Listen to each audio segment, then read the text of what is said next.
Very good evening my dear student higher secondary second ইয়েৰৰ মৰমৰ ছাত্ৰ ছাত্ৰীসকলক আমি স্বাগতম জনাইছোঁ এই ভিডিঅ'টোলৈ। চ' যিসকল আমাৰ হায়াৰ ছেকেণ্ডেৰী ছেকেণ্ড ইয়েৰৰ ছাত্ৰ ছাত্ৰীৰ IT ছাবজেক্ট আছে সিহঁতৰ কাৰণে এই ভিডিঅ'টো হয়।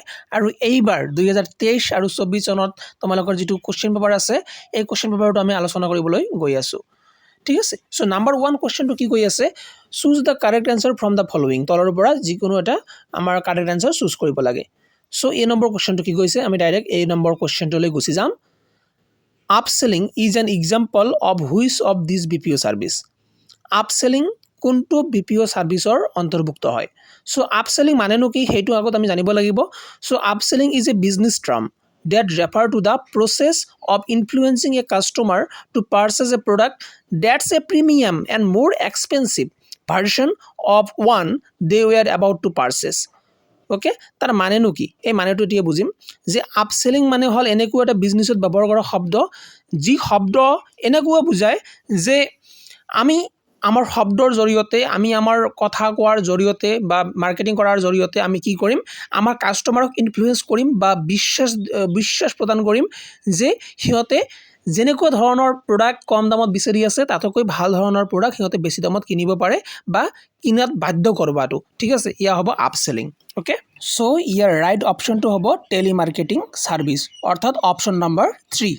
এতিয়া তোমালোকে বি নম্বৰ কুৱেশ্যনটো চাব পাৰা। বি নম্বৰ কুৱেশ্যনটো তোমালোকে কি কৈছে চোৱা, which type of knowledge is attain from qualitative or quantitative observation, experiment or measurement. যদি তোমালোকে এইখিনি বস্তু নাজানা তেনেহ'লে কিন্তু প্ৰব্লেম হৈ যাব, কাৰণ এইটো ডাইৰেক্ট কুৱেশ্যন, এইবিলাক কুৱেশ্যন। ঠিক আছে, চ' ডাইৰেক্ট কুৱেশ্যনৰ এনচাৰবিলাক ডাইৰেক্ট আমি কৰিব লাগিব, ইয়াত কোনো মানে ফৰ্মুলা নাই যে আমি চুজ কৰা। ঠিক আছে, চ' ইয়াৰ কাৰেক্ট অপশ্যন হ'ব answer number 3 empirical knowledge. Okay, অভিজ্ঞতা ভিত্তিক জ্ঞান। এতিয়া চোৱা question number C, which of this competencies help an entrepreneur to make quick and profitable decision. কৈছে যে এই দক্ষতাসমূহৰ ভিতৰত কোনটোৱে এজন উদ্যোগীক দ্ৰুত আৰু লাভজনক সিদ্ধান্ত লোৱাৰ সহায় কৰে। চ' ইয়াত কি কথাটো আমি বুজিব লাগিব যে ডিচিশ্যন লোৱাৰ কথা কৈছে, গতিকে নিৰ্ণয়কৰ্তা হ'ব, অৰ্থাৎ আমি নিৰ্ণয় ল'ব লাগে আল্টিমেটলি। ঠিক আছে, উদ্যোগ লোৱাও নহ'ব, সাংগঠনিক দক্ষতা নহ'ব, আন্তঃব্যক্তি দক্ষতাও নহ'ব। ইয়াৰ ডাইৰেক্ট এনচাৰ হ'ব কি আমাৰ ডিচেচিভনেছ। অ'কে, অৰ্থাৎ নিৰ্ণয়কৰ্তা। এতিয়া চোৱা ডি নম্বৰত কি কৈ আছে, which of the following time management tool help you to keep distraction away. তলৰ কোনটো সময় ব্যৱস্থাপনা সঁজুলিয়ে বিক্ষিপ্তা আঁতৰাই ৰাখিবলৈ সহায় কৰে। যিমানবিলাক অপশ্যন দি আছে ইয়াত গোটেইকেইটা অপশ্যনে মানে টাইম মেনেজমেণ্ট কৰাৰ ক্ষেত্ৰত ব্যৱহাৰ কৰা হয়। ঠিক আছে, গোটেইকেইটা ছফ্টৱেৰ, এই কটা ছফ্টৱেৰৰ নাম হয়। গতিকে মোৰ মতে ইয়াৰ ৰাইট এনচাৰটো হ'ব ফ'কাছ বুষ্টাৰ, অৰ্থাৎ নম্বৰ 1 অপশ্যন। অ'কে, এই কুৱেশ্যনটো খুবেই সহজ বুলি ক'ম। তোমালোকৰ যিটো ই নম্বৰ কুৱেশ্যন দেখিবলৈ পাই আছা, আৰু এই কুৱেশ্যনটো তোমালোকে যদি অলপ চলপ কম্পিউটাৰ নলেজ আছিল বা আছে তেনেহ'লে তোমালোকে গম পাবাই যে কোনটো ৰাইট এনচাৰ হ'ব। So' which menu command is use to create a text box in a slide. অৰ্থাৎ শ্লাইডত যদি আমি পাৱাৰ পইণ্ট ব্যৱহাৰ কৰোঁ, শ্লাইড থাকে আমাৰ, তেতিয়া আমি যদি লিখাৰ কাৰণে টেক্সট বক্স ব্যৱহাৰ কৰিব বিচাৰোঁ তেনেহ'লে কোনটো মেনু কমাণ্ডত যাব লাগে। চ' ইনচাৰ্টত যাব লাগে, অৰ্থাৎ অপশ্যন নম্বৰ 3। আৰু তোমালোকৰ এক নম্বৰ কুৱেশ্যনটো জেনেৰেল ইংলিছৰ কুৱেশ্যন। চ' ভাবোঁ যে খুবেই সহজ কুৱেশ্যন এইটো। Which of this supporting part of speech is used to join two nouns, phrase or sentences. যে এই ছাপৰ্টিং পাৰ্ট অফ স্পীচ কেইটাৰ ভিতৰত কোনটো ব্যৱহাৰ কৰি দুটা বিশেষ্য, বাক্যাংশ বা বাক্য সংযোগ কৰা হয়। চ' ডাইৰেক্ট আমি আনচাৰ কৈ দিব পাৰোঁ। আমি মাজে মাজে এণ্ড ব্যৱহাৰ কৰোঁ, মাজে মাজে বাট ব্যৱহাৰ কৰোঁ, আৰু এই চববিলাক কি বুলি কোৱা হয়, ইণ্টাৰজেকশ্যন বুলি কোৱা হয়। Okay, so' option number 4 is the right answer. So' এয়া আমি জি নম্বৰ কুৱেশ্যনটোলৈ আগবাঢ়িছোঁ। জি নম্বৰ কুৱেশ্যনটো কি কৈছে, which of the following is not শব্দটো কৈছে a parameter to describe an individual personality. কোনো এজন ব্যক্তিৰ বিষয়ে বৰ্ণনা কৰাৰ ক্ষেত্ৰত কোনটো পেৰামিটাৰ ইয়াত পৰ্যাপ্ত নহ'ব, ব্যৱহাৰ কৰাটো পৰ্যাপ্ত নহ'ব। ঠিক আছে, বা পৰিমাপন নহ'ব। ডাইৰেক্ট এনচাৰ আমি কৈ দিব পাৰোঁ, সোজা কুৱেশ্যন, সহজ কুৱেশ্যন এইটো। চ' অপশ্যন নম্বৰ 3, অৰ্থাৎ নিউৰটিজিম। অ'কে, নিউৰটিজিমটো এটা নেগেটিভ ৱৰ্ড, বাকী চববিলাক পজিটিভ ৱৰ্ড, আত্মবিশ্বাস, মুক্ততা, সন্মত, পজিটিভ ৱৰ্ড, কিন্তু নিউৰটিজিমটো এটা নেগেটিভ ৱৰ্ড বুজাই আছে। ঠিক আছে, গতিকে এইটো আমাৰ ৰং এনচাৰ হ'ব। অ'কে, চ' ইয়াই আমাৰ ৰাইট এনচাৰ হ'ব। চ' এতিয়া 2 নম্বৰৰ প্ৰশ্ন উত্তৰবিলাক আমি চাম। State whether the following statement are true or false, অৰ্থাৎ ট্ৰু আৰু ফলছ, শুদ্ধ নে অশুদ্ধ সেইটো নিৰ্ণয় কৰিব আমাক কৈছে। এই নম্বৰ কুৱেশ্যনটো যিটো আছে, data privacy breaches is one of the risk involved in BPO, কৈছে যে ডাটা গোপনীয়তা ভংগ হোৱাটো BPOৰ অন্যতম বিপদ। চ' দিছ ইজ ট্ৰু, অৰ্থাৎ সঁচা হ'ব। ঠিক আছে। B number, non availability of skill labour is an environmental barrier face by an entrepreneur, কৈছে যে দক্ষ শ্ৰমিকৰ অনুপলব্ধতা এজন উদ্যোগীকে সন্মুখীন হোৱা পৰিৱেশগত বাধা। এয়া পৰিৱেশগত বাধা নে? একদমেই নহয়, এয়া পৰিৱেশগত নহয়, এয়া মানে মানুহজনিত বাধা এটা হ'ব। ঠিক আছে। চ' এয়া কি হ'ব আমাৰ, তেনেহ'লে ফলছ হৈ যাব, অৰ্থাৎ অশুদ্ধ হৈ যাব। Number C, a workbook is a spreadsheet that has one or more worksheet, অৰ্থাৎ ৱৰ্কবুক হৈছে এখন স্প্ৰেডশ্বীট য'ত এখন বা ততোধিক ৱৰ্কশ্বীট থাকে। চ' তোমালোকে যদি কেতিয়াবা মাইক্ৰ'ছফ্ট এক্সেল কৰিছা তেনেহ'লে এয়া তোমালোকে জানিবাই। চ' এয়া কি হ'ব আমাৰ, ট্ৰু হ'ব, অৰ্থাৎ সঁচা হ'ব। ঠিক আছে। Number D, the default save as type for a LibreOffice Impress file is .odt, so' Libre file যেতিয়া আমি ছেভ কৰোঁ তেতিয়া আমাৰ যিটো ফাইল মানে যেনেকুৱাকৈ ছেভ হয় এইটো ফৰ্মেটটো হ'ল .odt। এয়া সঁচা নে মিছা? চ' এয়া এবছলুটলি ৰং হ'ব, কাৰণ আমি যেতিয়া কাম কৰোঁ LibreOfficeত তেতিয়া ফাইলটো .odt ছেভ নহয়। তেনেহ'লে কোনটো ফৰ্মেটত ছেভ হয় তোমালোকে এইটো মোক কমেণ্ট বক্সত জনাই দিবা। ঠিক আছে। যদি তোমালোকে কাম কৰিছে কেতিয়াবা LibreOffice ইমপ্ৰেছত তেনেহ'লে তোমালোকে এইটো জানিবা। অ'কে, গতিকে ডি নম্বৰৰ এনচাৰ কি হ'ব আমাৰ, ফলছ হ'ব, অৰ্থাৎ অশুদ্ধ হ'ব। অ'কে, এতিয়া E number, there are 4 stage of active listening, কৈছে এক্টিভ লিচনিঙৰ 4টাহে ষ্টেজ আছে। একদম মিছা, এক্টিভ লিচনিঙৰ কেইটা ষ্টেজ আছে? 5টা ষ্টেজ আছে। অ'কে, আচ্ছা, মই তোমালোকক ডিটেইলছত এনচাৰবিলাক কিন্তু কৈ দিয়া নাই। তাৰ মেইন কাৰণ হ'ল নহ'লে ভিডিঅ'টো বহুত ডাঙৰ হ'ব আৰু তোমালোকে নাচাবাই, মই জানো। ঠিক আছে। যদি ডিটেইলছতে এনচাৰ লাগে, প্ৰপাৰ ক্লাছ কৰিব বিচৰা, ফাৰ্ষ্ট ইয়েৰ বা ছেকেণ্ড ইয়েৰৰ কোনোবা ITৰ ক্লাছ, তেনেহ'লে মোৰ কণ্টেক্ট নম্বৰ ইয়াত দিয়া থাকিব, তোমালোকে যোগাযোগ কৰিবা। এতিয়া চোৱা এপ নম্বৰটো, sorting means selecting and displaying few records out of the total list. Sort কৰাৰ অৰ্থ হ'ল মুঠ তালিকাৰ পৰা কিছুমান ৰেকৰ্ড নিৰ্বাচন আৰু প্ৰদৰ্শন কৰা। চ' এয়া সঁচা নে মিছা? এয়া সঁচা। ঠিক আছে। Next question G number, tender is the offer from a vendor responding to an invitation from ISO for that offer. এয়াও আমাৰ এটা ফেক্সুৱেল কুৱেশ্যন, তোমালোকে জানিলা, নাজানিলে নাই আৰু তেনেকুৱা ধৰণৰ কুৱেশ্যন এটা। ঠিক আছে। চ' ইয়াৰ কাৰেক্ট এনচাৰ হ'ব আমাৰ ট্ৰু, অৰ্থাৎ সঁচা। এয়া সঁচা কথা হয়। ঠিক আছে। এতিয়া তোমালোকক কৰিব দিছে 3 নম্বৰত ফুল ফৰ্ম লিখিব দিছে যিকোনো 5টা। অ'কে, চ' আমিতো চববিলাকে কৰিম। ঠিক আছে। এ নম্বৰ, SaaSৰ ফুল ফৰ্ম হ'ল software as a service. Okay, তাৰপিছত বি নম্বৰ, NSQF, ইয়াৰ ফুল ফৰ্ম হ'ল নেশ্যনেল স্কিলছ কোৱালিফিকেশ্যনছ ফ্ৰেমৱৰ্ক। তাৰপিছত কি আছে? CRM, এইটো সহজ, কাষ্টমাৰ ৰিলেশ্যনশ্বিপ মেনেজমেণ্ট। তাৰপিছত কি আছে? BPM, অৰ্থাৎ বিজনেছ প্ৰচেছ মেনেজমেণ্ট। তাৰপিছত কি আছে? ICT একেবাৰে সহজ, ইনফৰমেশ্যন এণ্ড কমিউনিকেশ্যন টেকন'লজি। তাৰপিছত কি আছে? URL ফুল ফৰ্ম কি হ'ব? Uniform resource locator. And lastly but not the least, HTTP hypertext transfer protocol. Okay, HTTP। So' question number 4, distinguish between the following, যিকোনো 3টা লিখিব কৈছে। Number 1, knowledge and skills, knowledge কাক কয় আৰু স্কিল কাক কয় সেইখিনি কথা আমি লিখিব লাগে। So' knowledge refer to familiarity with factual information, but skill refer to the ability to apply knowledge to specific situations. You can acquire knowledge, এয়া 2 নম্বৰতে লিখিব পাৰোঁ। You can acquire knowledge through education whereas gaining skill often require practice, অৰ্থাৎ আমি যদি skill gain কৰিব বিচাৰোঁ তেনেহ'লে প্ৰেক্টিছৰ দৰকাৰ হ'ব। এতিয়া 2 নম্বৰ কুৱেশ্যনটো কি কৈছে? ইণ্টাৰচিক মটিভেশ্যন এণ্ড এক্সট্ৰেনচিক মটিভেশ্যন, অৰ্থাৎ আভ্যন্তৰীণ প্ৰেৰণা আৰু বাহ্যিক প্ৰেৰণা কি সেই বিষয়ে আমি লিখিব লাগে। So' intrinsic motivation come from within, অৰ্থাৎ আমাৰ নিজৰ ভিতৰৰ পৰাই আহে ইণ্টাৰচিক মটিভেশ্যনটো, while extrinsic motivation arise from external factor, আৰু বাহিৰৰ পৰা অৰ্থাৎ এক্সটাৰ্নেল ফেক্টৰৰ পৰা আমাৰ যিখিনি এক্সটাৰ্নেল মটিভেশ্যন আছে সেইখিনি আহে। অ'কে, আৰু লগতে কি কৈছে? You engage in activity because you enjoy it and get personal satisfaction from doing it. যদি আমি পাৰ্চনেলি কিবা এটা কাম আমি এনেকুৱাভাৱে কৰি আছোঁ যে আমি নিজে ছেটিছফাই হৈ আছোঁ, চ' ডেট আমি কৰি আছোঁ, then that is intrinsic motivation. And when you are extrinsically motivated, you do something in order to get an external reward. কিবা এটা পুৰস্কাৰ বা ৰিৱাৰ্ড পোৱাৰ কাৰণে তুমি কোনো এটা কাম যদি কৰা তেনেহ'লে এইটো এক্সটাৰ্নাল ৰিৱাৰ্ড হ'ব বা এক্সটাৰ্নাল মটিভেশ্যন হ'ব। অ'কে, এতিয়া number 3 number question, perceptual learning and conceptual learning. এই দুটাৰ মাজত কিখিনি পাৰ্থক্য আছে সেইখিনিও আমি জানি লওঁ আহা। Perception is the ability to see, hear or become aware of something through the senses. অৰ্থাৎ কোনো এজন সৰু ল'ৰা বা ছোৱালী যেতিয়া জন্মগ্ৰহণ কৰে, এট ফাৰ্ষ্ট তেওঁৰ যিখিনি বস্তু ডেভেলপ হয় সেইটো হ'ল পাৰচেপচুৱেল লাৰ্ণিং যিটো এবিলিটি আছে।